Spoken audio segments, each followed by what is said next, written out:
আসসালামু আলাইকুম। 3ds Max এর বেসিক টু অ্যাডভান্স টিউটোরিয়াল কোর্সের 44তম টিউটোরিয়ালে আমি ক্যাটকোর পক্ষ থেকে আপনাদের সাথে রয়েছে মোহাম্মদ রাকিব। আজকে এই টিউটোরিয়ালটিতে আমরা 3ds Max এর লেথ মডিফায়ারটি ইউজ করে কিভাবে একটি গ্লাস তৈরি করতে হয় সেই জিনিসটি দেখব। সো চলুন শুরু করা যাক। সো একটি গ্লাস তৈরি করার জন্য আমাকে অ্যাট ফার্স্টে যেটি করতে হবে, আমার স্প্লাইন দিয়ে আমার গ্লাসের আউটলাইনটি আমাকে তৈরি করে নিতে হবে। দেন ওটির উপরে লেথ মডিফায়ারটি ইউজ করে তারপরে আমরা আমাদের গ্লাসটির ক্রিয়েশনটা কমপ্লিট করতে পারি।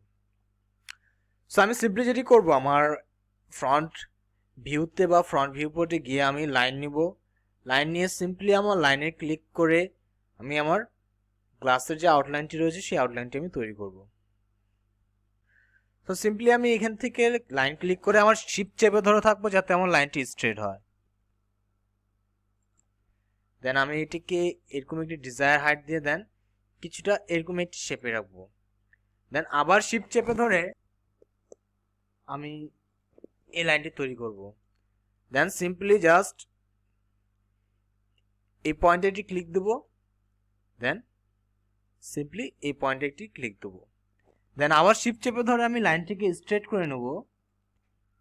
করার পরে ঠিক এরকম একটি আউটলাইনে আমি আমার লাইনটিকে রাখবো। আর বাকি বাদ যত অ্যাডজাস্টমেন্ট রয়েছে আমি সবগুলো পরবর্তীতে আমি সুন্দরভাবে তৈরি করে নেব।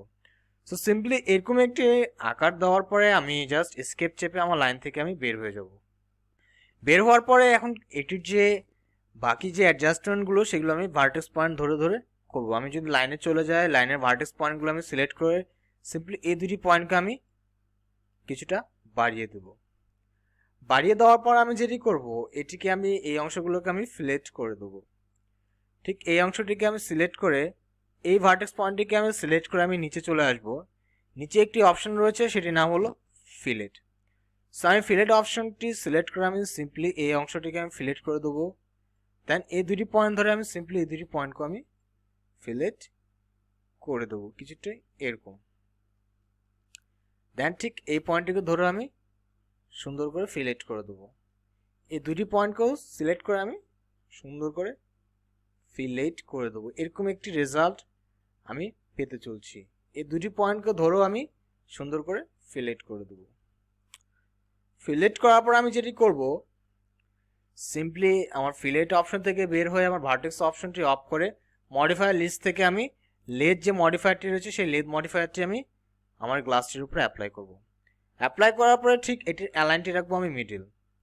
আমি যদি এখন পার্সপেক্টিভ ভিউ পোর্টে আসি, আপনাদেরকে যদি আমি দেখাই, সো এখানে হলো আমার গ্লাসটি আমি তৈরি করতে সক্ষম হয়েছি এবং এটি হলো আমার গ্লাসটি।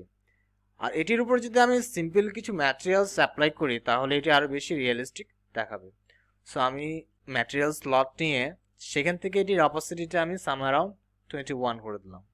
এটা স্প্যাকুলার লেভেলটা আমি একটু হাই করে দিই, এটা গ্লসিনেস লেভেলটা আমি একটু হাই করে দিই। এখানে আপনারা দেখতে পাচ্ছেন যে আমার গ্লাসটি তৈরি হয়ে গিয়েছে। আমি যদি ব্যাকগ্রাউন্ড দিই, সো এটি ব্যাকগ্রাউন্ডটি এটির উপরে রিফ্লেকশন করবে। তো সিম্পলি আমার গ্লাসটিকে সিলেক্ট করে আমি জাস্ট যদি অ্যাসাইন করে দিই, সো এটি হলো আমার গ্লাসটি, যেটি হলো গ্লাসের ম্যাটেরিয়ালস নিয়ে নিয়েছে।